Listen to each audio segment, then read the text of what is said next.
Muy buenos días, estimadas y estimados compañeros e invitados al conversatorio. Tenemos programado para el día de hoy por la Escuela de Ciencias Sociales, Artes y Humanidades el nodo CECAP Puerto Colombia, denominada Bienestar y Espiritualidad en el marco de la Semana Mayor. Recordemos que son eventos que nos permiten contextualizar un mundo cada vez complejo ante situaciones que se presentan en forma inesperada y al parecer entre la opinión pública existen tendencias a dar cierto tipo de explicación a fenómenos que no logran entender, pero que igualmente, de acuerdo a las experiencias y de acuerdo a la cotidianidad de cada cual, intenta darle una interpretación. Frente a estas perspectivas de complejidades, un grupo de docentes del nodo Puerto Colombia, en este caso Steve Mackenzie, Miguel Miranda y Lucy Ebrat, nos van a desarrollar un conversatorio sobre lo que es el bienestar y la espiritualidad, precisamente en el marco de la Semana Mayor.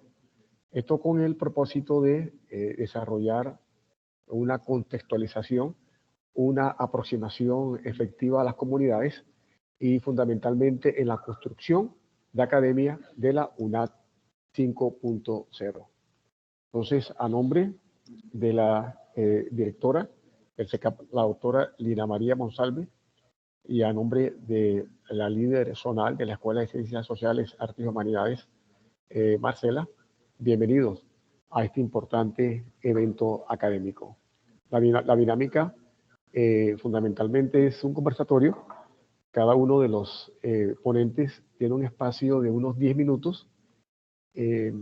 Finalizado el conversatorio, entramos entonces al espacio de las preguntas, igualmente al espacio de las intervenciones, de los comentarios y de complementos que libremente quieran hacer. Entonces, en su orden, inicialmente tiene la palabra la doctora Lucy Ebrat.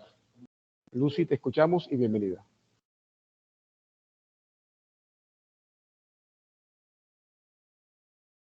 Bueno, muy buenos días. Gracias por esta invitación. Doy la bienvenida también a todos los compañeros que en este momento se han conectado. Lo que buscamos a través de este espacio es generar reflexiones y compartir desde nuestras experiencias como psicólogos, como terapeutas, como compañeros, como personas humanas completamente normales. ¿Qué sentido tiene lo que hacemos y para qué lo hacemos? Entonces, quiero compartir aquí una diapositiva o dos que tengo preparadas y con base en ella empezamos a reflexionar. Pero no tengo la opción de compartir. Mi profe, ¿quién abrió el espacio para que me permitan compartir? El profe Miguel. Miguel, ¿me das privilegios para poder compartir? ¿Cómo se hace para dar privilegios? Ahí sí, no sé. ¿Quiénes son los expertos en TIN? Participar, reaccionar, pistas, más, mucho de grabar, configuración. Miguel, pero tú eres como, ¿quién fue el anfitrión? ¿Quién sacó la información? Yo la creé, pero entonces tú tienes que darle los punticos para que le puedas dar a Lucy la posibilidad ¿de qué? De compartir. A Lucy, ¿dónde está Lucy?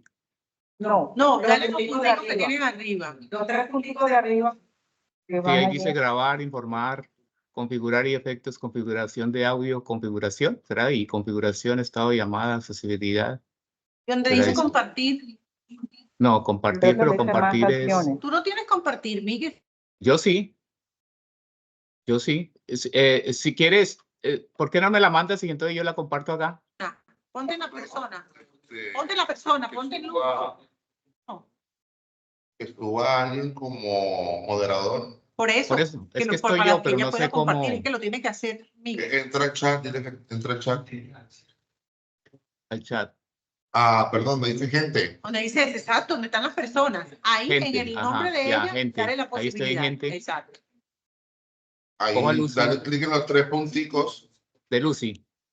Sí. Deshabilitar, poner en primer plano, convertir en moderador. Listo, ya. Eso, ya. No más. Ahí. Y también a mí. Listo, Lucy. Ya.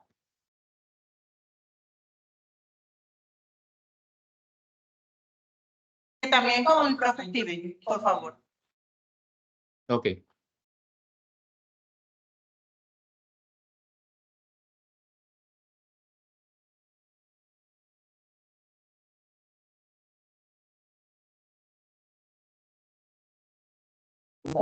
Me comparten, por favor, si ya pueden ver la información. Sí, Lucy.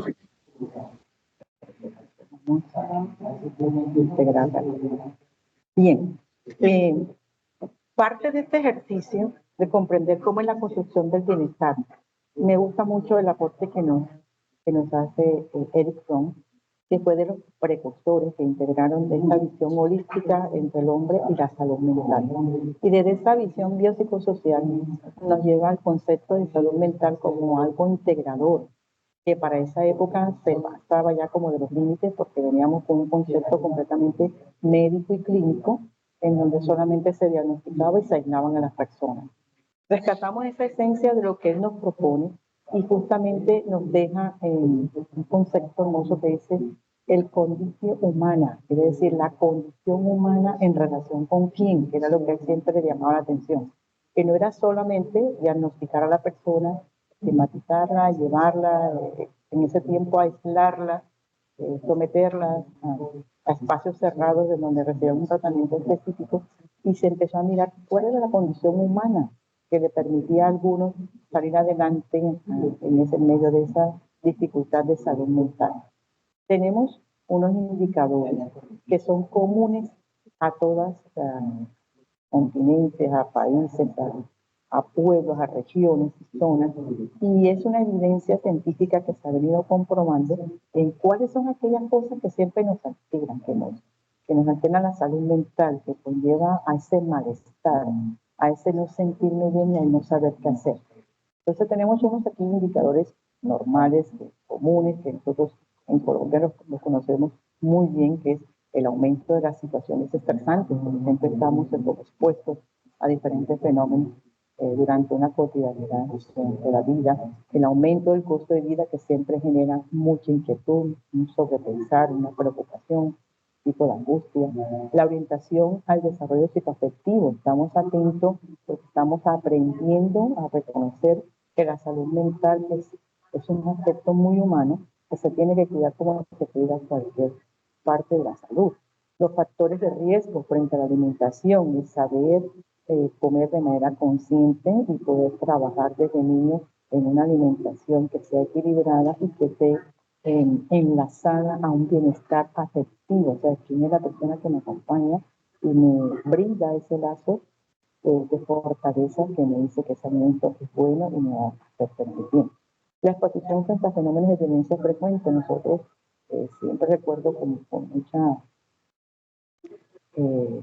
mucha contundencia el hecho de que somos un pueblo, una comunidad, un país que ha sido afectado por más de 60 años de violencia y aún tenemos fenómenos que nos integran, que nos duelen, que nos afectan de manera diaria.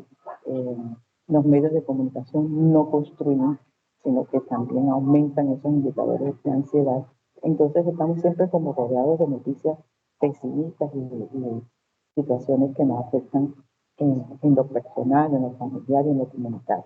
La pobreza, que sigue siendo un indicador que marca, porque no es lo mismo no tener con qué resolver y estar en una situación extrema de pobreza, o tener los medios, pero también estar bajo la misma afectación y buscar formas de solucionarlo. Y finalmente la enfermedad y los conflictos a nivel de interacciones familiares, la enfermedad como una situación dolorosa que aparece de manera repentina y que nos hace mover y conmover. Entonces, nos fijamos en esas interacciones que nos vinculan y cómo están apoyando el ejercicio de poder reconstruirse, de poder levantarse, de poder continuar. Y un factor fundamental que se ha visto en todas las investigaciones a nivel mundial es que nuestras interacciones con la familia, con vecinos, con amigos, con compañeros, con comunidades que fortalecen, permiten y facilitan que podamos transitar de lo cotidiano y sientes un beneficio que ayuda a la construcción del bienestar. Entonces nos insisten a nosotros como profesionales en salud que podamos dedicarle más tiempo a esa investigación a nivel mundial y facilitarle la información a las personas de cómo identificar aquellos factores que son protectivos. Y si hay algo que ha sido relevante, y lo pueden encontrar en muchísimos artículos e investigaciones actuales, es que el apoyo social, que incluye muchas facetas, muchos tipos de personas, pero el apoyo social en la relación que mantenemos con el entorno es un factor fundamental de protección frente a la salud mental. Dentro de este apoyo encontramos la espiritualidad como un ejercicio vinculante, y el papel de la espiritualidad le referimos no a la religiosidad, ni al tipo de religión, ni al tipo de espacio que me convoca a buscar una deidad o un principio religioso específico, sino cómo estas personas, bajo un principio de espiritualidad constante, de construcción de trascendencia del hombre, del ser humano, consolidan y fortalecen los grupos de autoayuda. Y sabemos que ese es un ejercicio que realmente funciona. Saber que también hay una psicología de la salud que justamente promueve el crecimiento, que promueve la construcción del bienestar, la interacción sana. Desde la psiquiatría se ha abierto en la contemporaneidad, en la psicología contemporánea, el ejercicio de no solamente diagnosticar como tal un síntoma, unos efectos sobre la salud física que también toca la parte de salud mental, sino cómo el grupo de apoyo, que en este caso es la familia o quienes acompañan a la persona, convergen para hacer que la enfermedad sea viable, sea manejable y se supere con mejor pronóstico. Y siempre apuntan a un ejercicio que me encanta a mí trabajar, que es cómo el ser humano trasciende para justamente potencializar en esos momentos de conflicto, en esos momentos de crisis, en esos momentos de duelo, de pérdida, de separaciones, de enfermedad, en ese construirse. Y cómo estas personas que son ricas en una espiritualidad, en un mensaje propositivo, en un mensaje constructivo, en un mensaje esperanzador, ayudan a que trasciendan, a que caminen, a que vayan un poco más allá con un bienestar más integral. Por supuesto, en estos espacios aparecen conceptos como la esperanza, conceptos como la armonía, conceptos como el saber sentirme bien e identificar quienes me hacen sentir bien. En algún momento hablábamos sobre las personas vitaminas, que es la que tengo por acá en la diapositiva siguiente, que la propuso la doctora Marian Rojas Estapé, y es encontrar esas personas que nos hacen sentir bien, y esas personas que identificamos tienen una riqueza espiritual especial y saben llevar un mensaje que permite que la otra, con solo tenerla cerca y decirle, cuentas conmigo, estoy aquí para ti, hace que se sienta bien. Entonces, mira lo interesante que es comprender este ejercicio tan eficaz, tan contundente, y se ha llevado a que sigamos estudiando, y hemos encontrado que a nivel mundial hay comunidades que se destacan. Hay sitios específicos del globo terráqueo que se destacan y le llamamos las zonas azules, que son zonas en donde hay una mayor esperanza de vida, y nos hemos dedicado a investigar por qué se siente bien vivir ahí, por qué la gente se siente y envejece de manera natural, de manera equilibrada, y no hay conflictos y no hay tantas dificultades y se sienten bien. ¿Cómo se genera esa construcción de bienestar? Y justamente encontramos que son poblaciones que reciben un apoyo comunitario frecuente y permanente, donde el vínculo familiar tiene un protagonismo esencial, donde las interacciones son de respeto, de acompañamiento, de apoyo, de bienestar. Y la alimentación es una alimentación muy natural que viene de la tierra. Y es como volver al principio, volver al origen. Entonces, ¿qué nos están enseñando esas comunidades? Que se les otorga ese enorme significado para volver a la familia, para volver a esas relaciones sociales. Entonces, quería compartirles esto porque considero que es importante seguir siempre en esa, como digo, psicoeducación permanente, de poder decir cada vez frases que sean contundentes y que ayuden a ese bienestar de la persona que está cerca de nosotros. Una pregunta que siempre me surge en mi espacio terapéutico y espacio de aprendizaje es, ¿Por qué repito aquello que le hace daño al otro? Porque es importante para mí repetir aquello que no me está sirviendo para vincular. ¿Cómo es que yo no estoy pendiente de lo que digo y de lo que escucho y de lo que hago? Está generando inquietud en el otro que me acompaña. Entonces, es una interacción que debe ser vinculante y propositiva, que nos debe ayudar a comprender nuestra propia escucha y nuestro propio ser. Y aquí la espiritualidad nos brinda un espacio fortalecedor. Quisiera compartir este espacio final en donde justamente tengo unas frases bonitas que son sencillas. Es encontrarse con esa persona que en la mañana le dice, hoy te va a ir bien. Qué bueno que estás aquí. Qué interesante es lo que acabas de decir. Me agrada verte esta mañana. Me gusta saludarte. Te abrazo porque siento que eres cercano. Tener a alguien como tú es un lujo, me encanta. Eso me parece una cosa maravillosa y que uno pueda ser capaz de producir ese tipo de vinculación, de comunicación asertiva, pues es importante para el otro porque recordemos que la construcción del autoconcepto es recibir esa retroalimentación del otro que está ahí cerca de mí, de aquel que me dice qué valioso es tenerlo aquí, que su compañía es valiosa, y contar siempre con esas redes de apoyo, redes de amigos, familia, es un aspecto valioso y vinculante. Si esa persona además tiene una riqueza espiritual, por supuesto que va a ser mucho mejor. Y mire cuántos hospitales tienen esas redes adicionales de apoyo, cuántos centros psiquiátricos manejan esas redes de autoayuda, cuántas líneas de atención como Alcohólicos Anónimos, que ya son fundaciones a nivel mundialmente reconocidas, trabajan el fundamento de la autoayuda. Y es esa persona que lleva ahí un lineamiento, una estrategia, pero tiene un carácter especial, un carácter muy humanizante que trasciende y que ayuda al otro a trascender. Entonces, aquí quiero dejar esa reflexión de la interacción y de la espiritualidad como una base sólida para construir bienestar integrador. Le doy paso a mis compañeros para que complementen y empecemos con el conversatorio. Muchas gracias. Muchas gracias, estimada doctora Lucy Obrat, por compartir esa experiencia interesante de espiritualidad. Repetimos, en un mundo cada vez con mayores complejidades, ¿no? Bien, sigamos ahora entonces en el orden establecido. A continuación, el compañero, el doctor Miguel Miranda Rodríguez. Tienes la palabra, Miguel. Listo, gracias, Jimmy. Listo, ya está.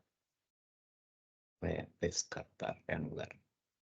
Bueno, yo voy a referirme puntualmente a la idea de bienestar, quizás resaltando una noción que mencionó Lucy, dos nociones, y es el carácter relacional del ser humano y su característica fundamental de ser afectado y de poder afectar. Voy a referirme puntualmente a dos autores, a Foucault y a Rossi Braidotti, que el primero es, ahora no me sale la segunda. Ok. Foucault, entonces, ¿por qué me refiero a Foucault? Porque él, en su trabajo de análisis histórico, de genealogía de los saberes, pues sitúa el origen de las ciencias sociales como disciplinas en el siglo XVIII. Y dice puntualmente que ese proceso de conformación, de configuración de los saberes de las ciencias humanas, que son los que hoy predominan en el mundo, se dio a través de cuatro procedimientos. Uno, la eliminación o la eliminación de toda una serie de saberes que existían en la época, que venían de la Edad Media y que se habían constituido fragmentariamente, localmente, en diferentes sitios y lugares de acuerdo a las características de cada localidad y de cada sitio. Y gradualmente, pues, lo que las ciencias sociales, las ciencias humanas hicieron fue seleccionar con el criterio de verdad científico universal lo que gradualmente se fue posicionando como un saber de las ciencias sociales y humanas con pretensiones universales. A renglón seguido y paralelamente con ese procedimiento, se realizó, dice Foucault, un proceso de normalización. Sabemos todos, especialmente los psicólogos, lo importante que es ese proceso de normalización para nosotros, para la profesión, para el oficio, para la idealidad de la integración social. Todos queremos ser, de alguna forma, normales. Cotidianamente nos estamos preguntando si sí lo somos o no lo somos. Entonces Foucault señala que ese proceso de normalizar se realizó durante el siglo XVIII y hace parte inmanente de lo que son las ciencias sociales y humanas. Luego, un proceso de jerarquización, es decir, de ordenación de los conocimientos, desde los que se consideran más válidos y legítimos hasta los descalificados por supersticiosos, locales, inefectivos, etcétera, etcétera. Y finalmente, un proceso de centralización piramidal que permite el control de esos saberes. Un aspecto importante de las sociedades modernas es el control. Asegura que las elecciones funcionen y posibilita la transmisión desde abajo hacia arriba. Es un principio que los administradores utilizan mucho. Saberes de abajo hacia arriba de sus contenidos y a la vez de arriba hacia abajo por la dirección, ¿no? Ese es un principio de la administración. Con lo cual se ejerce el control y se ejerce la gobernanza de acuerdo con la terminología de Foucault.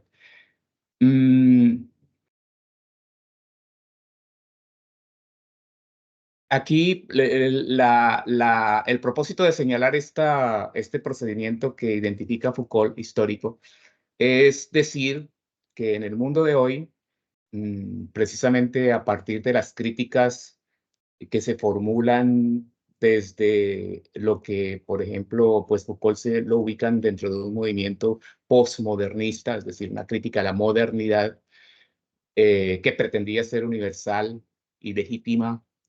Entonces, un principio fundamental de la dinámica de las ciencias de hoy es reivindicar la politización de la lucha sobre la significación y la representación. Es decir, esas ideas que en el siglo XVIII pretendieron ser universales, que al final lograron ese objetivo, porque hoy nuestra cultura apela a las ciencias como la instancia de legitimación de un saber. Pues eso hoy, en este siglo XXI, la idea es revertir o hacer visible que ese es un resultado de una lucha política por obtener legitimación de determinados significados y de determinadas representaciones. Es decir, reconocer que hay saberes múltiples, independientes, heterogéneos y secretos, y no de progreso del día sobre la noche, como la modernidad lo pretendía mostrar, del conocimiento sobre la ignorancia, sino que la multiplicidad de saberes es una cosa espontánea y natural dentro de la vida humana, y que esto del privilegio de la ciencia que se da a partir del siglo XVIII es un accidente histórico, y que puntualmente ahora, frente a la crisis de la modernidad, vista desde los movimientos postmodernos o desde los posthumanistas, pues esa perspectiva requiere revisarse. Entonces, uno de los aspectos a revisar es el tema de la relacionalidad vital. Ya, Lucy hablaba de nuestra condición fundamentalmente relacional. Somos seres relacionales, no esenciales. La posmodernidad, quizás con el paradigma cartesiano de pienso, luego existo, daba a entender que somos seres esenciales, esencialmente pensantes o esenciales en algún otro aspecto. Aquí se vuelve a recuperar la idea de vitalidad y del carácter relacional de esa vitalidad. La interacción, que es lo que permite que subsistamos y permite que se generen nuevos potenciales y capacidades. Es lo que es una idea interesante que Braidotti asigna a la denominación de lo virtual. El hecho de que no todo en nosotros es representable, y por ende hay aspectos que no son del orden de la representación, sino del orden de la afección, en el sentido de que soy afectado de formas en que el lenguaje no puede capturar, y eso es lo que ella denomina virtual, un concepto muy interesante para nuestro trabajo. Y por lo tanto expresa que somos fundamentalmente seres relacionales, no solamente con entidades, con otros seres vivos semejantes a nosotros, sino también, por ejemplo, en este siglo, con entes tecnológicos.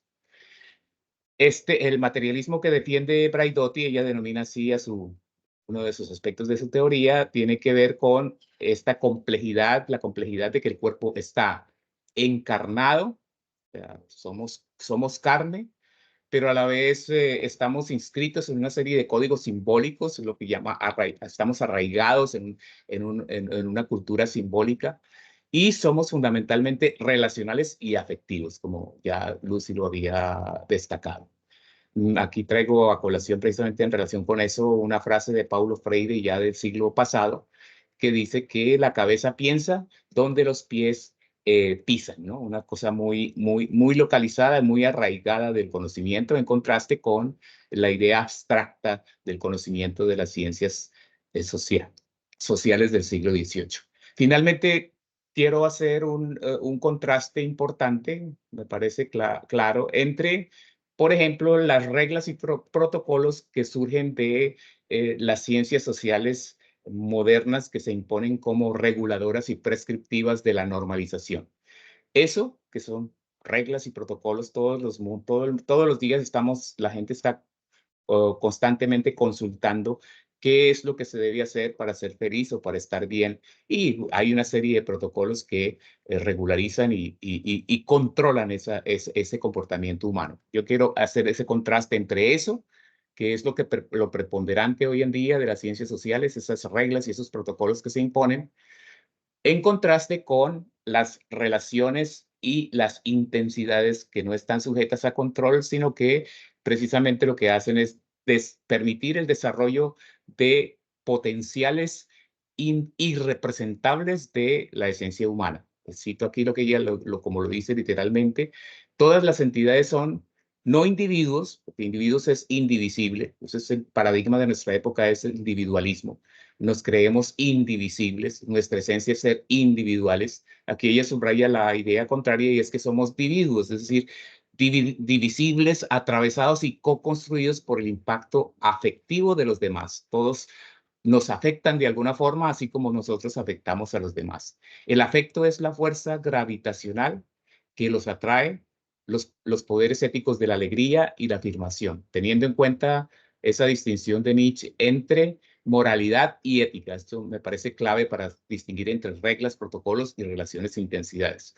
La primera, la moralidad, que es en la que hacen énfasis las ciencias sociales, la psicología en particular, la psicología positiva, es la implementación de reglas y protocolos de comportamiento aceptable, mientras que la ética trata más bien de relaciones e intensidades. La ética es, por tanto, una etología de fuerzas que movilizan relaciones de poder de múltiples capas y facetas, conscientes de que el poder funciona tanto como fuerza restrictiva, represiva, controladora, que atrapa, pero también como potencia afirmativa, o sea, como empoderamiento, ¿no? Esa es la parte que se subraya, es no la restrictiva, sino la empoderadora, la de la potencia, la de en qué es capaz de hacer un cuerpo.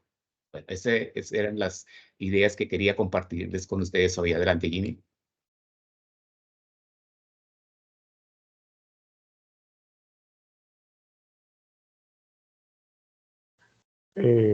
Muchas gracias, estimado Miguel, por tu presentación sobre el disciplinamiento de las ciencias sociales en el siglo XVIII. Sumamente importante esta presentación también desde una perspectiva también epistemológica, ¿no? Y por qué no, algunos colegas también pues lo tratarían desde el punto de vista de la teoría del conocimiento.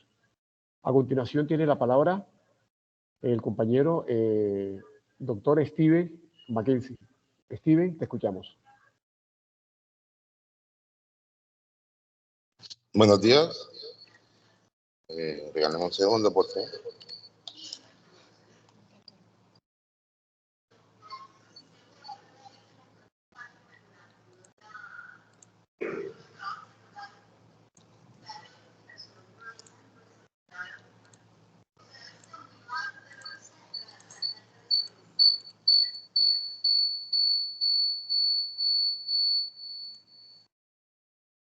Bueno, quiero en este espacio de tiempo pues, dialogar y retomar el concepto de salud mental.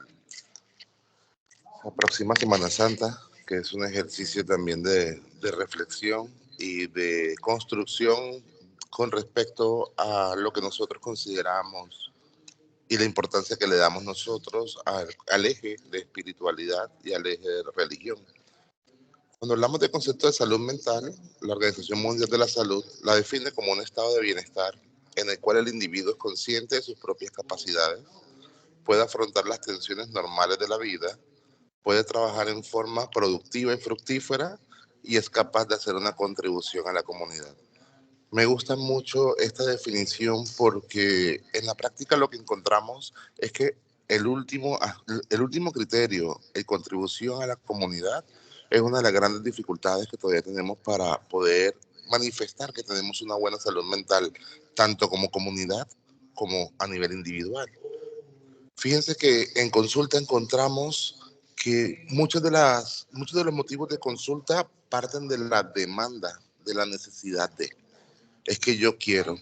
Lo que duele muchas veces en este ejercicio terapéutico es el que no se cumplan nuestras expectativas como seres humanos. Es que yo quisiera que mi mamá de pequeño, es que a mí me gustaría que mi esposa, es que me duele que mis hijos, es que yo espero de mi jefe, es que yo espero de la vida y del mundo. Y son todas estas demandas que en algunos casos parten de las carencias y de las necesidades económicas, físicas, emocionales. Entonces, algo que me llama mucho la atención y por eso es que dentro de esta mirada de la espiritualidad y la religión lo utilizo como una introducción, es justamente eso, que cuando estamos en función de recibir, cuando estamos en función de demandar, cuando estamos en función de esperar que el mundo, que la vida y los demás va a generar dolor. Y una persona aprovecha o a través de ese dolor va a fortalecer desde lo espiritual y desde lo religioso.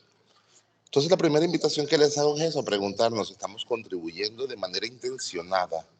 Porque contribuir no es regalarle los 200 pesos al que cuida el carro, no es regalarle una comida a una persona. Contribuir es tener una intención de darle un significado a nuestro tiempo. Recuerden que lo más costoso que tenemos es nuestro tiempo. Entonces a veces decimos, no, yo contribuyo. ¿Y cómo contribuye? Sí, yo en diciembre reúno plata y se la mando a X personas. Sí, pero estás yendo a la comunidad. Estás viendo la realidad. Estás haciendo parte de algo mayor. Y todo eso se fortalece también desde lo espiritual y desde lo religioso. Esta fue la definición que a mí me motivó a estudiar psicología clínica desde el enfoque sistémico. Virginia Satir es una trabajadora social, trabajó en Palo Alto, en el Instituto de Palo Alto en Estados Unidos, y es una mujer que trabajó mucho por la familia. Todos sus estudios, sus libros se basan en el fortalecimiento familiar. Y esta definición que ella da también es una definición muy interesante cuando hablamos del ser humano. Es una persona que comprende, valora y desarrolla su cuerpo, al que encuentra bello y útil. Una persona que es auténtica, alguien que está dispuesto a arriesgarse, a ser creativo, a demostrar su competencia, a cambiar cuando así lo exija la situación y a encontrar formas de adaptarse a lo que es nuevo y diferente. Cuando se examina este conjunto, se tiene un ser físicamente saludable, mentalmente despierto, sensible y productivo, y alguien que se basta a sí mismo, que puede amar profundamente y luchar tenazmente para lograr sus objetivos. Un ser humano realizado y creado, también formado dentro de un sistema familiar también ideal. Entonces miren lo interesante cuando comenzamos a preguntarnos cómo hacemos para construir y para llegar a este ideal. ¿Por qué es un ideal? La clave está en la última definición. Porque para que una persona cumpla todos estos criterios, debe venir y haber sido formado en un sistema familiar ideal. Y ninguno de nosotros viene de un sistema familiar ideal. Quiere decir que ninguno de nosotros en este momento tenemos la capacidad de alcanzar todo este potencial. Pero Lo que sí nos invita es a comenzar a fragmentar la definición y a preguntarnos, ¿qué siento con respecto a mi cuerpo? Y hasta qué punto lo estoy potencializando y lo estoy llevando a su mejor potencial. Hasta qué punto lo encuentro útil, le estoy dando utilidad a mi cuerpo. Hasta qué punto me conozco a mí mismo, conozco mis limitantes. Tengo una vasta lista de defectos de carácter, pero también de elementos positivos sobre mí y los estoy trabajando activamente. ¿Qué tanto he definido esa pregunta tradicional de quién soy yo? ¿Qué me hace único y diferente? ¿Cuál es mi aporte al mundo? ¿Cuál es mi factor agregado? ¿Cuáles son mis valores? Alguien que está dispuesto a arriesgarse, a ser creativo, a demostrar competencia, a cambiar, a adaptarse a las situaciones. Entonces, todo esto también va a estar de una u otra manera matizado dentro o fortalecido desde el eje espiritual. Entonces, cuando hablamos de la espiritualidad, lo entendemos como un sentido de conexión con algo más grande que nosotros mismos, algo que nos ayuda a encontrar significados y propósitos en nuestra vida. Esa es una frase de Brené Brown, y otra frase que me gusta mucho es la de Viktor Frank, que dice que el bienestar no se encuentra en la búsqueda del placer, sino en la búsqueda de significados. Cuando estamos en modo, yo le llamo modo supervivencia, estamos todos los meses corriendo para pagar los servicios, estamos estresados, preocupados por el mercado, por las cosas que hay que pagar a los niños, estamos siempre en función de estar sobreviviendo mes a mes. No tenemos tiempo para reflexionar, para conectarnos con una idea, con un concepto, con un significado que sea más grande que nosotros mismos. Entonces, para terminar, también me gustaría recordar la diferencia entre el componente espiritual y la religión, porque también encontramos que en consulta muchas veces nuestros pacientes tienden a confundir estos dos ejes. Y dicen, no, yo no apoyo la religión, pero yo soy espiritual, yo rezo en mi cuarto. Y está bien, porque es que la espiritualidad se enfoca justamente en la búsqueda personal de significados. Es la conexión con lo trascendental. Y son aquellos ejercicios que hacemos para fortalecer la conexión con aquello que llamemos nuestro poder superior. Pero la religión parte de la reflexión grupal del cómo, según una o muchas personas y según el tiempo, cómo favorecemos esa conexión con ese poder superior. Entonces, ¿cuáles son las prácticas, los rituales, las doctrinas, las tradiciones que favorecen esa relación con el poder superior? Es por eso que de la religión se proponen las prácticas y la ruta para llegar a esa espiritualidad, pero la espiritualidad es un ejercicio individual. Es por eso que hay muchas personas que son religiosas, pero no son espirituales, porque no conectan, no están conectados con aquello que su religión promueve como ese poder superior. Cuando vemos el alcance, también lo entendemos como la dimensión interna de la experiencia humana. Se puede manifestar tanto dentro de la persona como fuera, en las estructuras religiosas organizadas. Mientras que la religión implica pertenecer a una comunidad específica y adherirse a sus doctrinas prácticas. Pero también es importante resaltar de que da un significado, da un sentido. No es lo mismo decir yo oro solo en mi cuarto a yo pertenezco. Como les contaba, una de las mayores dificultades que tenemos ahora en el siglo XXI es que las personas sienten que no pertenecen. Se ha generalizado a través de las redes sociales que sabemos, conocemos, viajamos de forma virtual a través de TikTok y a través de todos los videos, pero a la vez también se está perdiendo esa visión del yo pertenezco.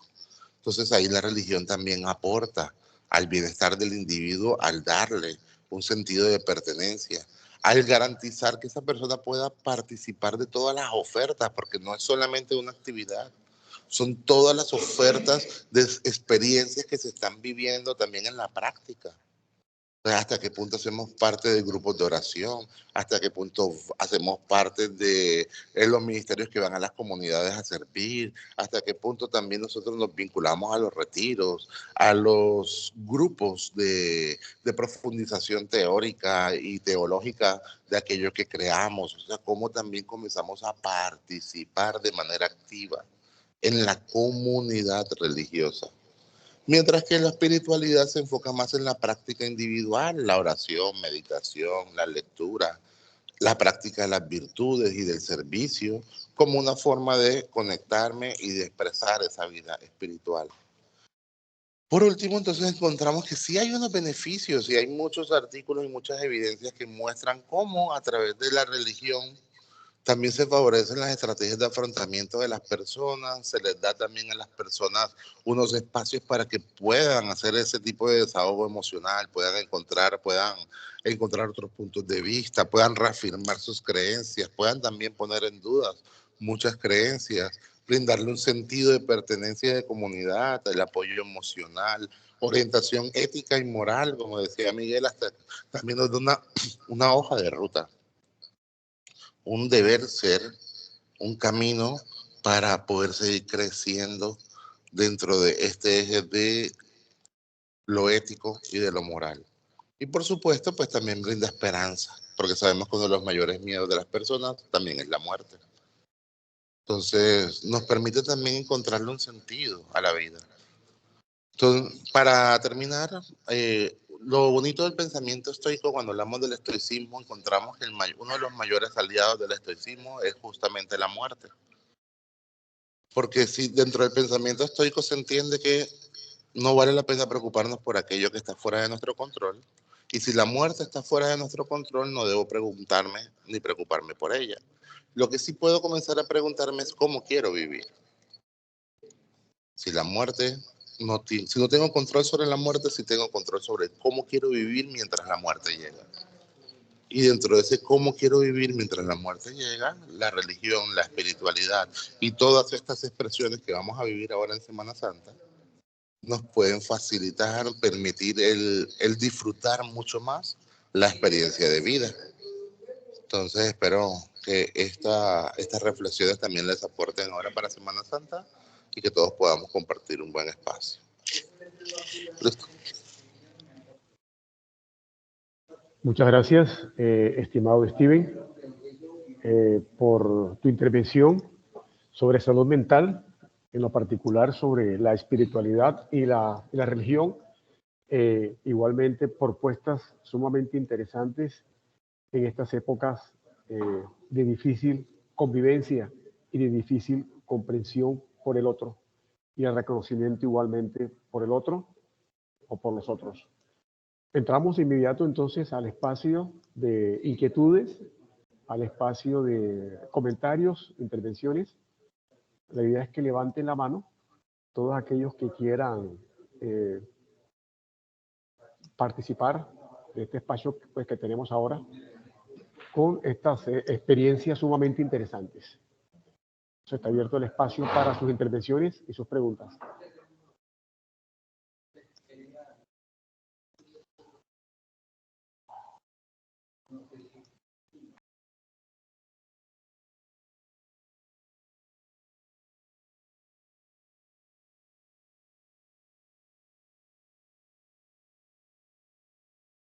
El compañero Luis Eduardo Contreras tiene la palabra. Luis, te escuchamos.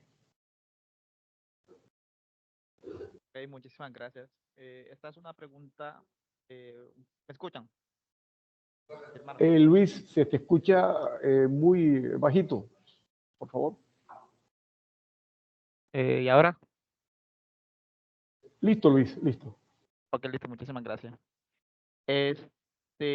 Bueno, dice José Martín en su noción de pedagogía y pensamiento que la educación, el pensamiento y los sentimientos deben ir juntos.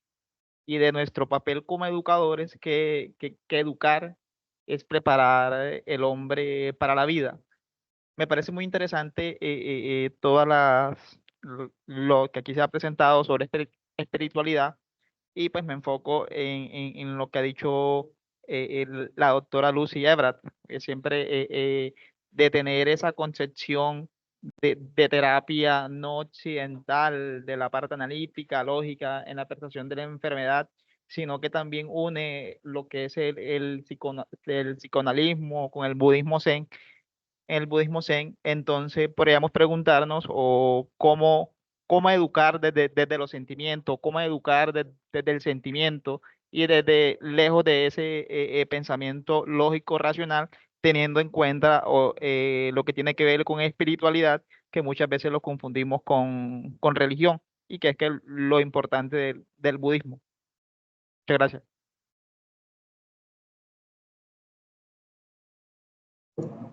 Bueno, claro que sí, mi profe Luis. Hay un ejercicio terapéutico que nosotros como psicólogos trabajamos mucho dentro del consultorio y cuando estamos entrenando o facilitando una temática específica que tiene que ver con el concepto de familia. Y recordando siempre que hay más de 35 tipos de familia y no nos enfoquemos solo en la familia nuclear, que es la que siempre nos presentan como la única y perfecta. Todas igualmente disfuncionales y normales, con interacciones buenas y no tan buenas. Pero lo que se busca siempre dentro de este ejercicio es vincular a cada uno de los que integran esos sistemas. Es decir, un padre, y es una cosa que siempre tallamos con las figuras parentales, un papá, una mamá, una tía, una abuela, porque sabemos que el cuidador puede ser un familiar o puede ser una persona a quien se le delegue esa responsabilidad. La idea es que la persona entrene desde pequeña. Cuando digo entrene es un ejercicio de esfuerzo, de hábito, de acompañamiento, de afecto, porque hay que decirlo con maneras correctas, con maneras amorosas, respetuosas, enseñarle al niño cómo debe sentirse, cómo identificar eso que siente. Hablamos siempre del manejo de las emociones y con los niños es una cosa muy particular, porque les enseñamos desde pequeños a que no debe sentirse enojado y que estar enojado es malo y que estar triste también es malo y que sentir rabia es malo. Y le decimos así, y el niño me dice, es que mi mamá dice que yo soy malo. No, aquí el ejercicio es justamente construir humanidad. Y cuando hablamos de humanidad es llegar a ese punto de entender que estamos formando seres humanos. Y una gran pregunta que motivamos a los papás es, ¿qué te gustaría enseñarle a tu hijo para que sea un mejor ser humano? Y ahí se quedan muchos callados porque solamente piensan en que el niño se porte bien. Y eso es un concepto que embarga tantas cosas, que involucra una cantidad de comportamientos y el niño es niño. Pero enseñarle cómo sentirse y cómo aceptar eso que siente, cómo expresarlo y que me validen a mí lo que siento, es el desafío. Es el desafío que tenemos los adultos que estamos a cargo de la crianza. Entonces hablamos de crianza respetuosa, de crianza fuerte, de crianza vinculante. Y esa interacción permanente con el niño, cuando esa interacción es el niño en esas primeras etapas siempre busca al adulto para darle, mostrarle, para decirle, para compartirle lo que está haciendo. Y el adulto debe validar eso.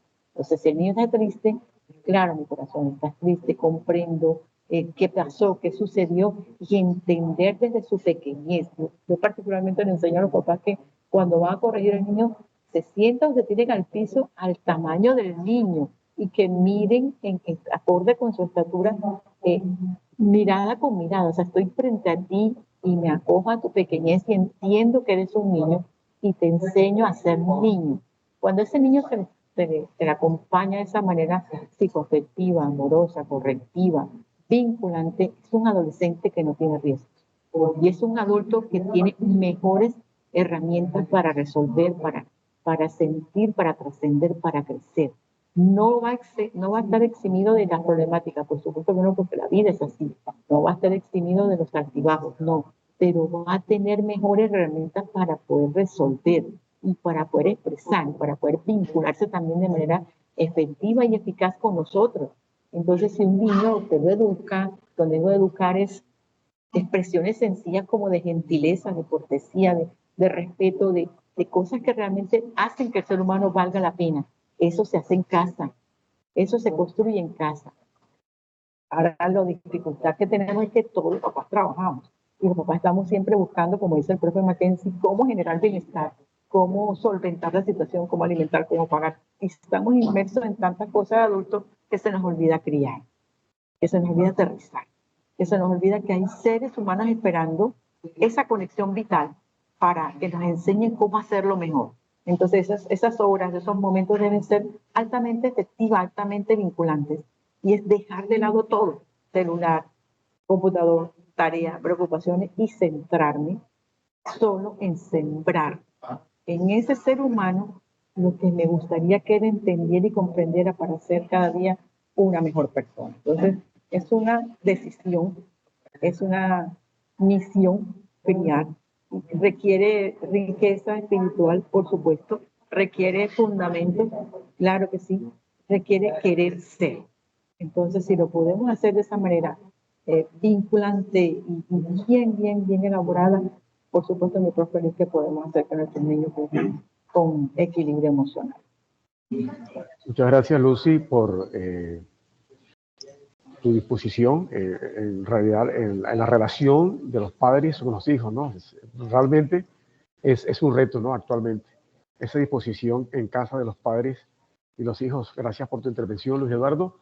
A continuación tiene la palabra Miguel Miranda y luego sigue la compañera Astrid Sofía. Miguel, te escuchamos.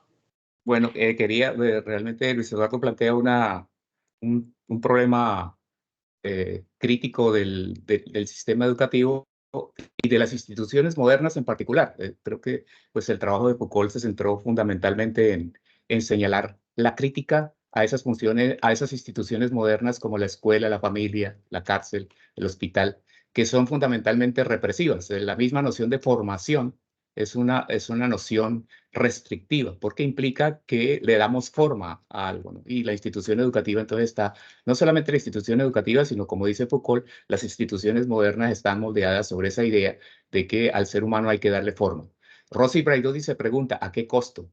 ¿Sí? ¿Cuál es el costo de la integración? Y eso nosotros en Latinoamérica lo sabemos porque fuimos colonizados y evangelizados. Y eso implicó un genocidio masivo y un exterminio, lo que el presidente denominaba aquel día etnocidio, la eliminación de una gran cantidad de culturas que fueron eliminadas, como decía Foucault, porque se consideraban que no correspondían a la ciencia, al criterio de ciencia universal. Entonces yo puntualmente para atender a eso, porque tengo una idea que me ronda la cabeza que me parece importante, y es cómo relacionar, por ejemplo, Steven citaba un concepto de espiritualidad que dice que es la conexión con algo más grande que nosotros mismos. Eso lo relaciono yo con la definición que da y que para nosotros es muy importante de virtualidad, Rossi Braidotti, que es que lo virtual son aquellos aspectos de la afectividad, de la impresión, de la capacidad nosotros de ser afectados que no son representables, ¿sí? que no tienen representación, codificación en el sistema simbólico. Entonces, fíjense, yo veo que hay una similitud en eso de la espiritualidad como aquello que es más grande que nosotros mismos, si entendemos que nosotros mismos es aquello que está prescrito y definido por la normalidad. Si hay algo más grande, eso parece que es una experiencia universal. Braidotti lo denomina virtual, no espiritualidad, sino virtual, precisamente para incorporarlo dentro de la experiencia cotidiana de la vivencia. O sea, la idea de intensificar las relaciones, no la espiritualidad como una relación con algo trascendental, sino al contrario, es la espiritualidad como un proceso inmanente de relaciones permanentes que trasciendan eso que el lenguaje o la retórica de las ciencias sociales nos prescribe como universal y obligatorio. Eso era lo que quería aportar. Muchas gracias, Miguel, por tu análisis frente a la propuesta de Luis Eduardo, ¿no? Probablemente la crítica sobre los modelos, sobre los moldeamientos de los individuos siempre va a estar presente. Le doy la palabra ahora a la compañera Astrid Sofía. ¿Te escuchamos, Astrid? Gracias, Jaime. ¿Me escuchan bien? Sí, Astrid. Buen audio. Gracias. Bueno, escuchándolos, primero quiero felicitar a las personas que tuvieron como esta idea de que en este marco de Semana Santa y la forma que tenemos como para interpretarla, las diferentes personas pudiéramos como hablar de esto, ¿no? De bienestar y de espiritualidad. Bueno, yo tuve la posibilidad de hace muy poco conocer una tesis doctoral en la que me llamaron para ser jurado y me digo que me fue muy gratificante porque allí encontré que más allá del bienestar y de la espiritualidad, se está manejando en países como la India, como los países asiáticos, un concepto que está mucho más avanzado en cuestiones de investigación científica y de pronto tiene que ver con esa parte de práctica de meditación, de maestro Zen, que es la llamada inteligencia espiritual, que es un término mucho más robusto conceptualmente y que de pronto incluye incorporar esa parte de estados de conciencia un poco más profundos y elevados que incluyen no solo lo individual, sino lo relacional, ¿no?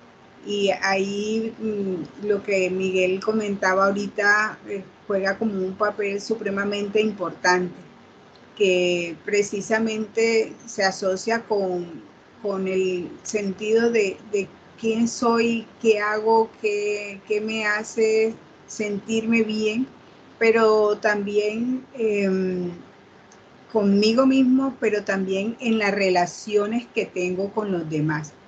De hecho, en esa lectura que me correspondió hacer en ese momento, se habla de la espiritualidad como un elemento de esa inteligencia que ya se ha agregado a las inteligencias de las que hablaba Howard Gardner, que han ido subiendo. Cuando empezó eran 7, y ahí tenemos la inteligencia lingüística, la musical, la lógico-matemática, eran como las básicas, ¿no? La espacial, luego fue entrando incluso la naturalista, la ecológica, y ahorita la parte espiritual.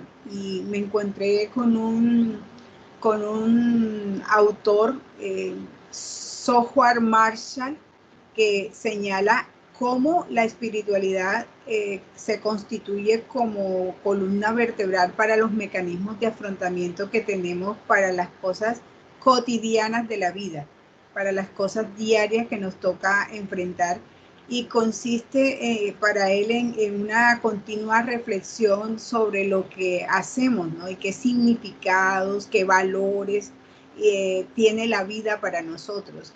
Tiene, por ejemplo, este conversatorio que estamos teniendo, las relaciones que tenemos con un compañero, el tomarnos un café con alguien, y de ahí se deriva qué tan valioso es, qué tan bueno o malo puede ser, qué tan correcto o incorrecto puede ser, y qué tranquilidad me puede dar a mí, a mi vida, como parte de eso. De hecho, se ha hablado incluso de que un autor, pero es que me acuerdo el apellido, que es el mismo apellido de quien fue mi director de tesis, Vázquez, señaló que la inteligencia espiritual ya tiene algunos elementos que se han ido emergiendo claramente, como en todas esas entrevistas y esos análisis que se hacen de personas que se dedican como a darle más prioridad al ser que al tener. Y uno de esos elementos se mencionaba que era el sentido, o sea, hacia el valor personal que yo le puedo dar y para qué me serviría eso a mí en mi vida. Pero también hablan de otro elemento como la conciencia y otro elemento como la verdad, la gracia y la trascendencia. Esa parte de cómo es de importante tener en cuenta hablar de espiritualidad y esa diferenciación que hizo Steven, que es necesaria, porque a veces nos alejamos de prácticas de espiritualidad, por creer que espiritualidad es igual a religiosidad. Y es esa claridad de que ser religioso, podemos algunos ser espirituales y religiosos, pero no toda religión lleva a la espiritualidad. Y de hecho eso se ve en indicadores que tienen que ver con bienestar, no solo psicológico, sino más bienestar social.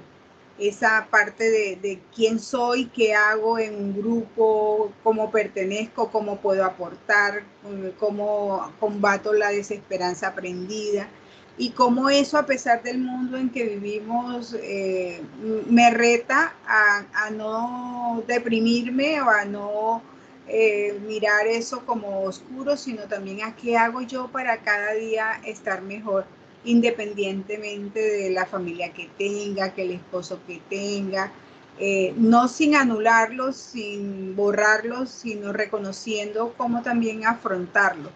Entonces, esa parte de pensar en bienestar, en espiritualidad y también como parte de la inteligencia espiritual, es bueno también traerlo a estos escenarios, reconociendo que la inteligencia no es quien más sabe, ¿no? Ya eso está revaluado, es más bien ese conjunto de elementos que nosotros como personas podemos incorporar a ese morral de actividades y mirar cómo nos fortalecemos y trascendemos a través del otro y cómo puedo aportarle yo al otro y cómo el otro me aporta a mí. Gracias, Jaime, por permitirme la palabra. Muchas gracias, estimada actriz Sofía, por estas nuevas tendencias, por decirlo así, ¿no? Diríamos de carácter contemporáneo que tienen que ver con la inteligencia espiritual. No siempre, pues la inteligencia espiritual determina que no siempre lo espiritual conlleva a elementos netamente religiosos. Muchas gracias. Steven, ¿tienes la palabra? Muchas gracias, líder. Sí, Astrid, justamente por eso me gusta mucho la forma como lo expresaste, porque en eso estaba basado cuando comencé a reflexionar sobre este concepto de espiritualidad y religiosidad. Es muy común cuando llegamos, o es muy común dentro del consultorio, ver cómo los sistemas de creencias, entre eso lo espiritual y lo religioso, también afecta la relación del individuo con el mundo. Vemos, por ejemplo, que hay muchos sistemas de creencias que se basan de lo que yo creo, de cómo debo yo llevar mi espiritualidad y lo difícil realmente, y creo que es ese interjuego entre lo religioso y lo espiritual, porque lo religioso es político, lo religioso tiene que ver con gobierno, tiene que ver con el deber ser, tiene que ver también con intereses colectivos, pero también lo religioso tiene que ver con prácticas y reflexiones que nos ayudan a profundizar en lo espiritual. Entonces, no se trata de ser totalmente espiritual, alejándome de todo concepto de religiosidad, porque ¿cómo estoy yo seguro de lo que yo estoy pensando, diciendo y haciendo es lo que ese poder superior quiere, si no me apoyo desde lo que lo religioso establece? Pero también si me quedo solamente en la religiosidad, no voy a poder tampoco llevar a cabo ese ejercicio individual, porque lo espiritual es lo individual y muchas veces nos quedamos en los ritos, muchas veces nos quedamos desde la mirada religiosa, pero no hacemos ese ejercicio que tú dices, y eso es lo difícil, sacar tiempo para meditar, sacar tiempo para contemplarse a uno mismo, autoobservarse, sacar tiempo para uno inclusive también resignificar esas ideas y esas creencias, sacar tiempo para generar estos procesos reflexivos y críticos también sobre la religión en el tiempo actual. Entonces es por eso que muchas veces dentro de ese ejercicio de inteligencia espiritual también fallamos, porque utilizamos la religión como una excusa para no invertir en el desarrollo de esa inteligencia espiritual, o nos quedamos netamente en lo espiritual creyendo que lo que estamos haciendo es correcto y no contrarrestamos o no reflexionamos desde lo que lo religioso nos establece.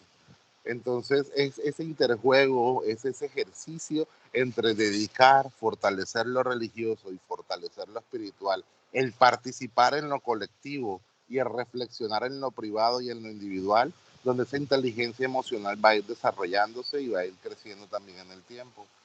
Y creo que una de las dificultades que tenemos ya de una mirada más sociopolítica y económica es eso, que estamos en un entorno donde estamos trabajando mucho, 1, 2, 3 trabajos, estamos intentando sacar tiempo para la familia, tiempo personal, tiempo para el trabajo, tiempo para el deporte, tiempo, y nos quedamos cortos también en ese ejercicio del tiempo individual para el desarrollo de nuestra espiritualidad. Estamos en modo sobrevivencia, entonces es bastante interesante cómo cuando comenzamos a revisar todas estas líneas teóricas, comenzamos a darnos cuenta de lo que el mindfulness nos está brindando también dentro de todos los estudios que se están haciendo. Si se logran generar verdaderos procesos de transformación en lo individual cuando comenzamos a sacar tiempo para generar estos espacios de reflexión con respecto a nuestra inteligencia espiritual. Y eso sí ya es nuestro, y ahí es donde podemos fallar, porque ya tiene que ver conmigo. ¿Qué tanto tiempo, recursos invierto yo en desarrollar mi inteligencia espiritual? Así que gracias, Astrid, por ampliar esa idea. Estimado Steven, muchas gracias. Y surge, observen, surge un nuevo elemento que menciona Steven, la contemplación, ¿no? Entre otras cosas, se tiene entendido que la contemplación ha permeado de Oriente a Occidente. Contemplar, no solamente a sí mismo, sino en relación con la naturaleza, en relación con un ordenamiento, ¿no? Muy bien lo expresaba Steven en ese sentido, y en un principio el compañero Luis, cuando mencionaba elementos propios de la espiritualidad oriental. Con respecto a eso, pues surge igualmente una inquietud, si la espiritualidad oriental, que se ha tomado como práctica cotidiana en nuestros medios, para permitir de pronto mediante una inteligencia, como lo planteaba o lo plantea Astrid, Sofía, y implica el querer un equilibrio entre el individuo y su entorno, el pretender de pronto, como expresaba Miguel, la intencionalidad de normalizar un comportamiento o una conducta o como se llame, siempre la pretensión de querer normalizar, pero en última instancia también la pretensión de sentirnos bien. La pregunta sería, o la inquietud para todos sería, esa, por decir así, esa espiritualidad oriental, ¿en qué tanto ha contribuido al desarrollo de un ser en Occidente? Estamos ubicados en una cultura y en unas tendencias y en unas manifestaciones espirituales propias de la occidentalidad, no perdiendo de vista la tradición judeco-cristiana. Cómo esa tradición judeco-cristiana, que está muy occidentalizada, permite comprender esa intencionalidad de la espiritualidad oriental. Sería esa inquietud que podríamos ahora plantear con base en lo que hasta ahora hemos escuchado. ¿Tienen la palabra? No sé quién quiera aportarnos.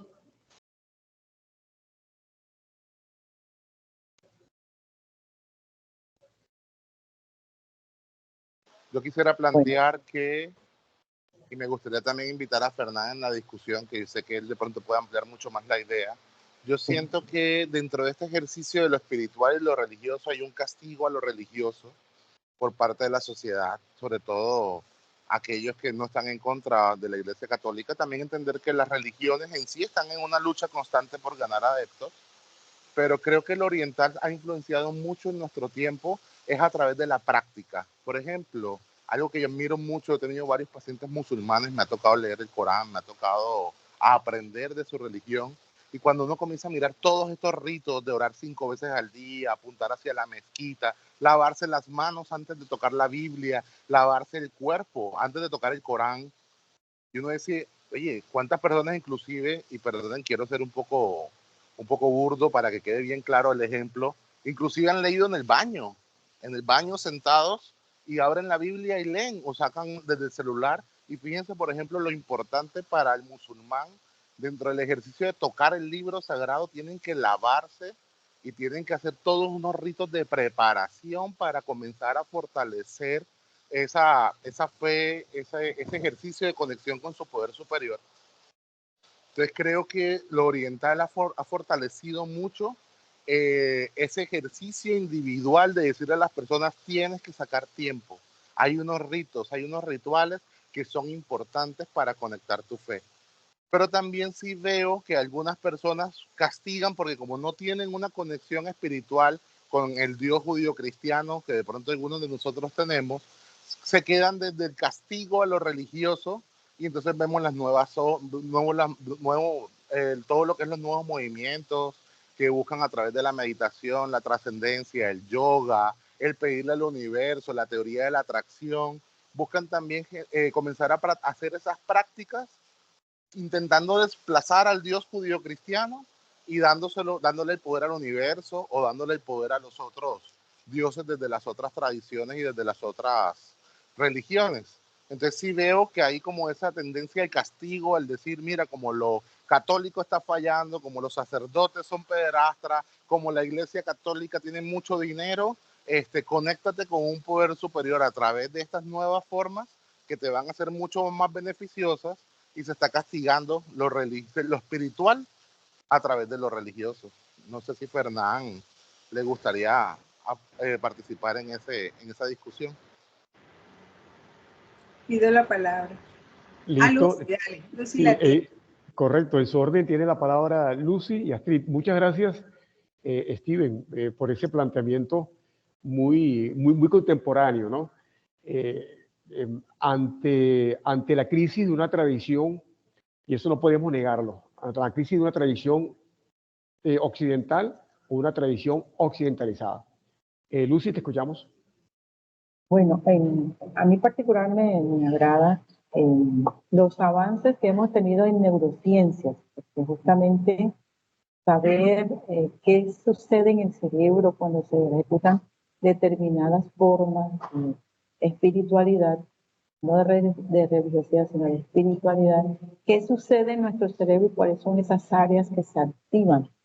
Y justamente se ha reconocido que la característica buena para un proceso terapéutico tiene que ver con esa riqueza espiritual y que contribuye a la satisfacción con la vida y del bienestar y que reduce comportamientos que son disfuncionales o que también contribuye a sentirse bien aún en medio de un diagnóstico. Entonces, es parte de ese ejercicio de comprender con qué me siento bien. Yo creo que no es tanto preguntar ¿qué trae la espiritualidad del Oriente comparado con la judeocristiana? Ambas tienen aportes valiosos para la construcción del bienestar, sino que la misma ciencia nos está diciendo qué funciona. Y si eso funciona y lo podemos traer como un ejercicio terapéutico para hacer un trabajo de acompañamiento, de construcción, de interrelación más sana, pues vale la pena adoptarlo. Y de eso, cuando habla el profe Steven del mindfulness, es justamente esos pequeños pasos que se traen. Una visión oriental que por años nos ha enseñado que tienen una profundidad en la búsqueda constante de sentirse cada vez más equilibrados. Nosotros necesitamos apenas pequeños espacios para sentirnos equilibrados porque el ritmo de vida no nos permite tantos espacios como quisiéramos. No es lo mismo lo que hace un monje budista allá en el Himalaya que nosotros aquí andando a millón en mil cosas. Entonces, ¿qué tomamos? Tomamos lo que dice la neurociencia que sirve, la convertimos en una técnica terapéutica, la adoptamos, la practicamos, verificamos en la ciencia que funciona, verificamos que el cerebro realmente produce ese cambio, que el ser humano experimenta ese cambio, que la familia evidencia ese cambio, entonces vale la pena y lo empezamos a promover. Entonces, es creer que la espiritualidad como tal es un ejercicio también que ayuda a construir y a sentirse mejor. Quería aportar eso. Muchas gracias, estimada Lucy, por recordarnos la importancia de la neurociencia, ¿no? Que también tiene un carácter occidental. No sé si tendrá algunos elementos orientales. Antes de darle la palabra a la compañera Cris Sofía, bienvenida. Las compañeras de la zona Caribe en general, a Karina, a Augusta y a todos los compañeros que se han unido en este importante espacio. Siempre bienvenidos, bienvenidas. Estimada Cris Sofía, te escuchamos. Bueno, con relación a la pregunta y de pronto a la participación que hizo Steven en que posiblemente nosotros acá estamos castigando a toda esa parte religiosa, judeocristiana, pues yo pienso que más aquí con relación a cómo estamos como lentos con la estimación de la espiritualidad. Hablo especialmente en Latinoamérica. Yo la miro más desde un problema, como un problema socioeconómico, ¿no? Como un producto del modelo socioeconómico en el que estamos. Resulta que en la Edad Media, por ejemplo, en esos siglos desde el 5 hasta el 15, el centro era Dios. Hay que recordar que cuando hablamos de espiritualidad, estamos hablando incluso de inteligencia espiritual, estamos hablando como de esa capacidad que podemos tener los seres humanos para creer en un poder superior, una entidad con la que nosotros buscamos tener una interconexión especial que nos da como un nivel como de tranquilidad, de bienestar. De hecho, la parte de bienestar en esa Edad Media era trabajada en pos de un paraíso que se esperaba alcanzar y que la gente trabajaba de una u otra manera para lograrlo, de acuerdo a sus actos y demás. Pero cuando llega la modernidad, el cambio fue fuerte. O sea, ya ni siquiera estábamos hablando más de que la razón pesaba más sobre lo que era el centro allá, que era Dios. Entonces, pensar en que la razón del ser humano cambian como las prioridades. Entonces, por ejemplo, nosotros los humanos nos volvemos, los hombres nos volvemos como los dueños del universo. El poder lo tenemos nosotros, lo que podamos nosotros hacer con la ciencia, y ahí entra toda la parte de la ciencia y lo que Lucy planteaba, y ese modelo socioeconómico, incluyendo la parte de qué debemos tener, qué nos merecemos. Anulamos por completo la sensación de dolor. Nosotros nos merecemos casa, carro, beca y las necesidades extraordinarias creadas. Eso cambia. Yo digo que hay como una modificación en cuanto a prioridades, y esa parte de prioridades, una de las cosas de estar, por ejemplo, ¿qué es para mí? Y es una opinión personal. Orar es meditar. No voy a cuestionar con qué religión o en qué religión estamos, pero orar, levantarse y hacer un agradecimiento por estar vivo, es hacer una conexión con uno mismo y decir definitivamente cuántas personas hoy no pudieron hablar en este conversatorio, cuántas personas no pudieron levantarse y tener la posibilidad de tener un desayuno. El hacer ese ejercicio como de abrir ojos y mirar el sol, sentir la posibilidad del viento, del calor, la sensación húmeda, es el que yo perciba, el que yo me permita hablar conmigo sobre eso, el de pronto comentarlo con otra persona, porque para mí esa parte de orar es conversar con algo que para mí es superior. Por ejemplo, yo no puedo manejar el clima. No voy a hablar de dioses ni voy a meterme con religión, pero qué tan pequeño o tan grande nosotros somos frente a una situación como un vendaval. Podemos tener una casa de 2 pisos, pero llega un vendaval y no hay casa de 2 pisos. Entonces, en la modernidad y más ahora en la época contemporánea, el crecimiento que ha tenido el hombre como el dueño y ser del universo y de todo lo que es el ambiente, hace que no necesite, aparentemente parece que no necesitáramos de nadie. Y todos necesitamos de todos. O sea, la parte relacional del humano le da como esa característica de compasión, de la parte de gratitud. De hecho, los estudios que se están haciendo sobre bienestar ya no se están manejando desde lo que yo como puedo tener yo solo, o sea, cómo está mi parte psicológica, sino mi parte psicológica, cómo la pongo a disposición de situaciones cotidianas que están a mi alrededor. Entonces, grandes proyectos mundiales sobre gratitud o grandes proyectos mundiales sobre compasión ante estas cantidades de crisis que incluso ya no son ni transicionales, sino yo creo que ya estamos pasando de una era a otra.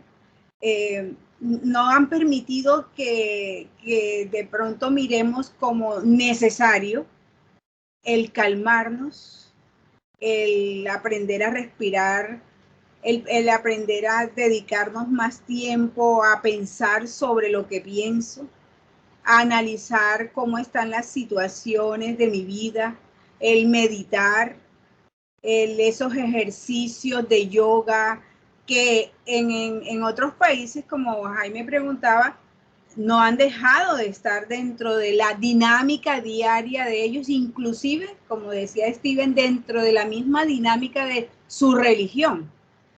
Acá nosotros pasamos como de una parte y listo, anulamos.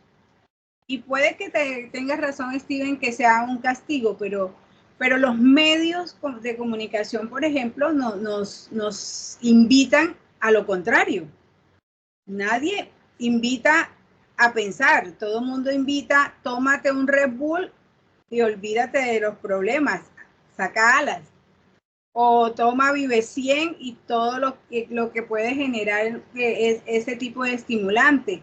Porque lo que es la adicción, y ahí toco el tema de cómo el bienestar se maltrata, la adicción, el alcohol, esos intentos de suicidio hay un gran vacío, no sé qué hacer, no sé qué encuentro, e incluso la gente cuestiona mucho a las personas que a través de una religión pueden considerar a ese poder superior, pero no importa que no sea en una religión, pero reconocer el universo, por ejemplo, como que yo hago parte del universo, soy un elemento más del universo, soy un ser vivo más del universo, me permitiría a mí de pronto entender, comprender y cuidar a los demás como a mí me gustaría que me cuidara el universo.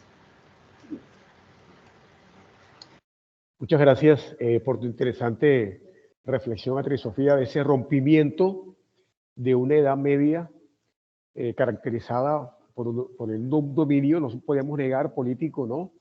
Pero también un dominio espiritual por parte de la Iglesia Católica, del Estado Pontificio, ¿no? Tú lo has dicho, rompimiento con la modernidad. Eso implica un proceso emancipatorio, ¿no? No solamente en el ámbito económico, social y político, sino también en el ámbito de la espiritualidad, pero que aún existe, ¿no?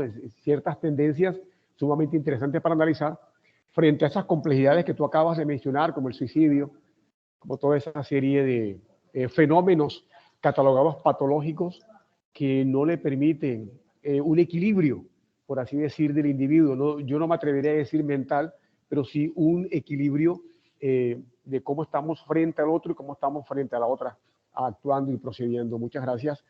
Nuevamente, bienvenidas los compañeros de otros centros de la zona Caribe, como el caso de Mercedes Cecilia Vélez, y sus compañeros desde el SECAP Cartagena, al igual que las compañeras del SECAP de Valledupar. Bienvenidos siempre.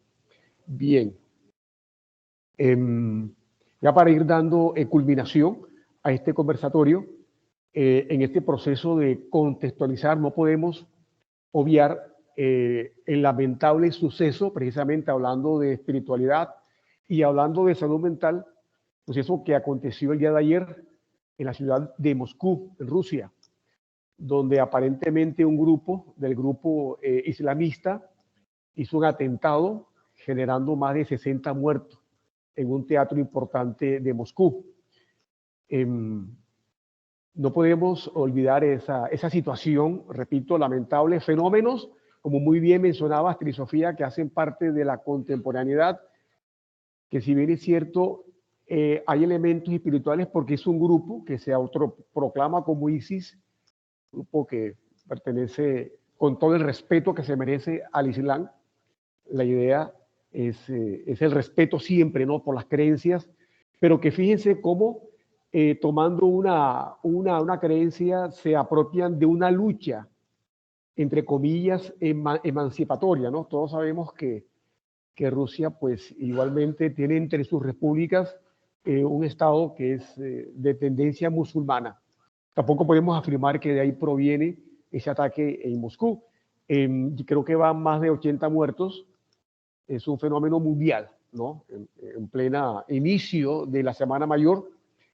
El elemento político está dado porque recordemos que Vladimir Putin está reelecto, ¿no?, como presidente de Rusia, y al parecer esperaron que de esa reelección para poder hacer ese ataque a Putin. Ya Ucrania se pronunció y dice que no tiene nada que ver, ¿no?, a raíz de la guerra entre Rusia y Ucrania. Entonces, observemos, compañeras y compañeros, cómo este espacio reflexivo nos lleva también a intentar comprender este tipo de fenómenos de carácter internacional, como es la guerra, como es el proceso de la autodestrucción humana, ¿no?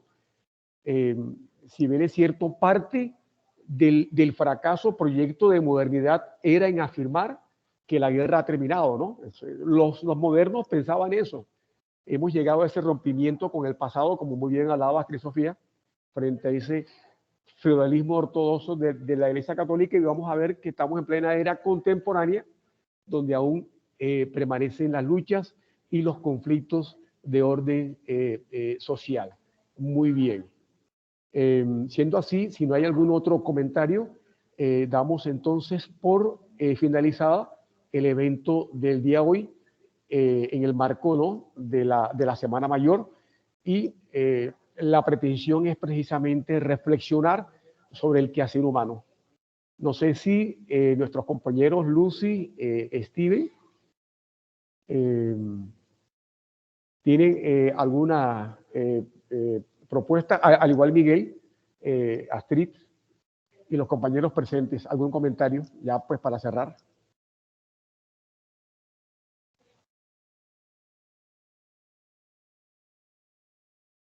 Si la compañera Dilmalena tenga igualmente alguna intervención. Bueno, pero aquí realmente me gustaría invitar a toda la comunidad que está conectada en este momento a regalarse ese espacio, como dice la profe, de ser grato, ¿verdad? Identificar todas las cosas buenas que hay en nuestro alrededor, las personas que nos acompañan, quienes practicamos un estilo de religión judeocristiano, pues acercarnos al Señor. Pero más que todo, vincularnos, acercarnos, sentirnos, escucharnos, conectarnos. Que estos días sean realmente de crecimiento humano, de reflexión, de calma, de serenidad, de bajarle la velocidad a muchas cosas que atormentan el pensamiento. Y que nos demos la oportunidad de orar o de buscar un espacio tranquilo para leer, sentarnos a la orilla del mar y contemplar, sentarnos con gente amorosa que nos acompaña y nos hace vitales en una conversación agradable, en un jardín, en una terraza, en un espacio. Entonces, esta semana, que es una invitación a conectarnos y a ser humanamente agradecidos con lo bueno, con lo grato, con lo que nos corresponde.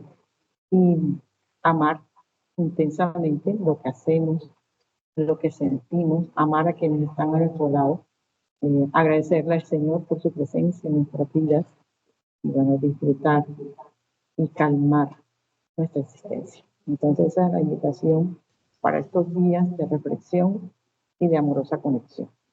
Muchas gracias por tu propuesta reflexiva, estimada Astrid. ¿Tienes la manito levantada, Astrid? Sí, me uno a la invitación de Lucy.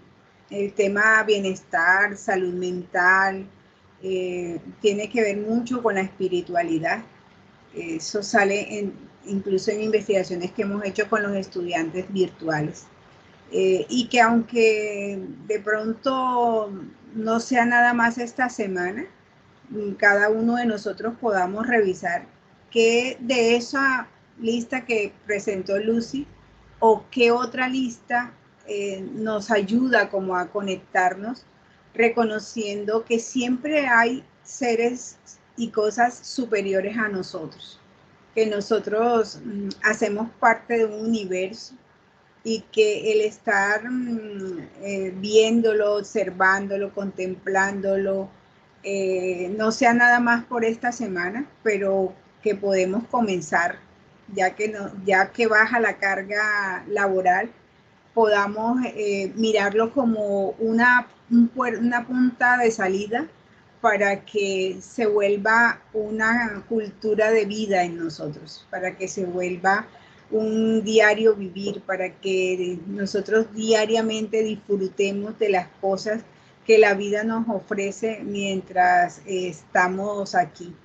Y agradecerles mucho por el espacio y por permitirme haber compartido con ustedes estas ideas.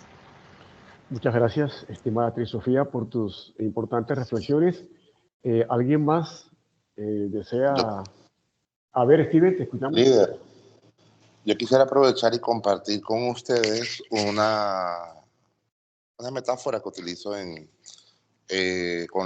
justamente con las parejas con respecto a la importancia de aprender a pedir. Y tiene mucho que ver también con lo espiritual. Yo le preguntaba a un sacerdote hace muchos años, le decía, sacerdote, una pregunta.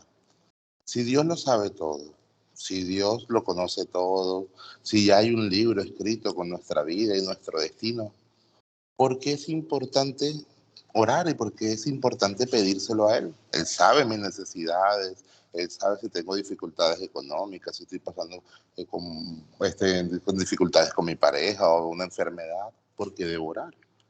Y me gustó mucho la respuesta que Él me dio. Él me dijo, Steven, tú no sabes todas las cosas que Dios está haciendo por ti en el día de hoy. Tú no sabes si hoy te mató alguna célula cancerígena, tú no sabes si evitó algún accidente para ti o tu familia, tú no sabes si te envió a algún paciente o te puso en la mente de alguien que va a generar algún contrato para que mejore tu economía. No tienes ni idea de las cosas que están sucediendo a tu alrededor. Pero es en el momento en que tú haces todo lo humanamente posible y entras en ese estado de pedir y decirle, bueno, Dios, ya hice esto, hice aquello, hablé con estas personas, toqué todas las puertas y no he podido solucionar esta situación. Ayúdame. Lo pongo en tus manos. Y de repente, a las 24 horas, al día siguiente, en la tarde, en la noche, se resolvió la situación. Y ahí uno dice, gracias por haberme escuchado. Y como me escuchaste, me amas. Entonces, ¿por qué pongo esto como un ejemplo y como una metáfora?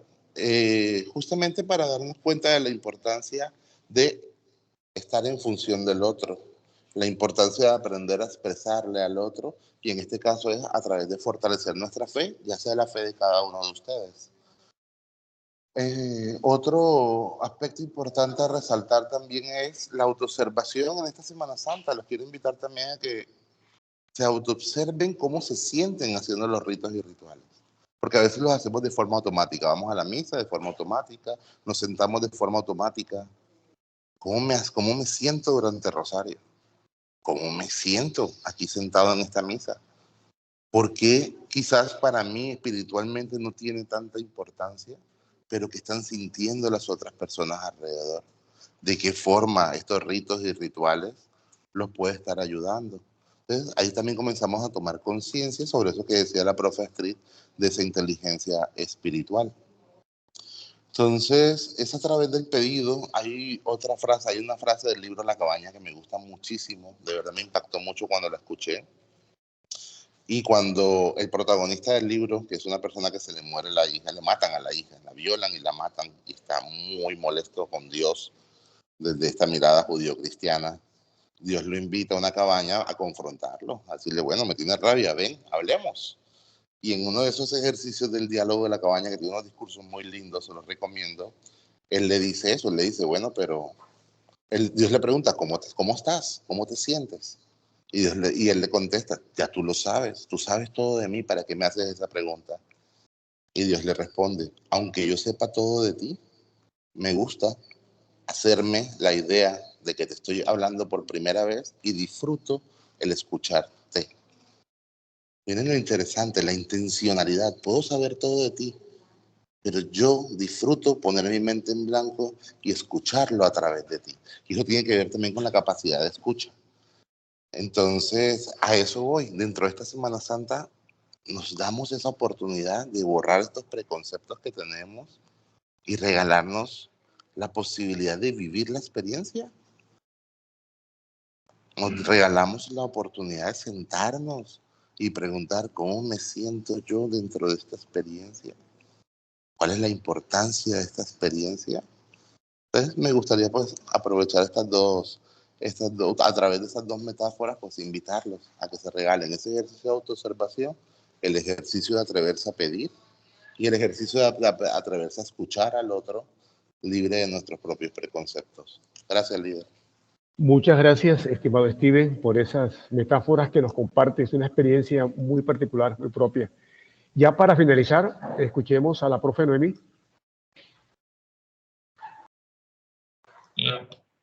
Buenos días, buen mediodía. Gracias por este espacio, de verdad que ha sido bastante interesante. Disculpen que no puedo abrir cámara en este momento, ¿sí? Pero realmente soy una total convencida de que la inteligencia espiritual nos permite trascender como seres humanos, ¿sí? Y en este tiempo lo hemos podido ver y lo hemos podido evidenciar con todo lo que ha ocurrido, la pandemia, es lo que ha mostrado, ¿verdad? Y la ciencia, así como la profe Astrid nos mostraba, también lo está confirmando, ¿sí? Y evidentemente, como la mayoría de los participantes nos han comentado que hay una línea muy delgada entre la religiosidad y la espiritualidad, ¿cierto? Pero qué bonito es poder reconocer que la inteligencia espiritual lleva al ser humano a crecer y a tener un mayor bienestar, que es lo que realmente el ser humano busca desde distintas dimensiones y distintas ópticas, ¿sí? Y agradezco realmente por la iniciativa del equipo en realizar ejercicios como estos, que podamos desarrollarlos en espacios académicos, ¿sí? Pero también pido el permiso de ustedes en este momento, si consideran a bien. Estamos en un contexto espiritual en este tiempo, la Semana Santa, ¿cierto? Y muchos de los que estamos aquí valoramos este tiempo, valoramos lo que ha acontecido en la historia, en esta historia, ¿sí? Y no sé si están de acuerdo. Creo que en estos días, en esta época, muchos de nosotros, muchos de nuestros compañeros y compañeras también han experimentado situaciones complejas, dolorosas, fuertes, ¿sí? Y muchos aún la hemos experimentado y de pronto no la hemos expresado, ¿cierto? Entonces creo que también es un espacio en el que aquellos que consideran que una herramienta de la espiritualidad es la oración, yo creo que también es un espacio para orar, ¿cierto? El sábado pasado estaba dialogando, o escuchaba realmente, porque estaba distante, estaba escuchando un conversatorio de adolescentes y jóvenes y me llamó mucho la atención una definición sencilla que hacían de la oración. Y decían, para mí orar es mucho más que una comunicación, es una conexión entre dos mundos, el mundo espiritual y el mundo natural, el mundo humano. Realmente me conmovió esa definición y me llevó a cuestionarme muchas cosas. Así que yo les hago una invitación en este momento, si ustedes consideran a bien, en este espacio, si me permiten hacer una oración independientemente de nuestros credos y nuestras creencias, ¿sí?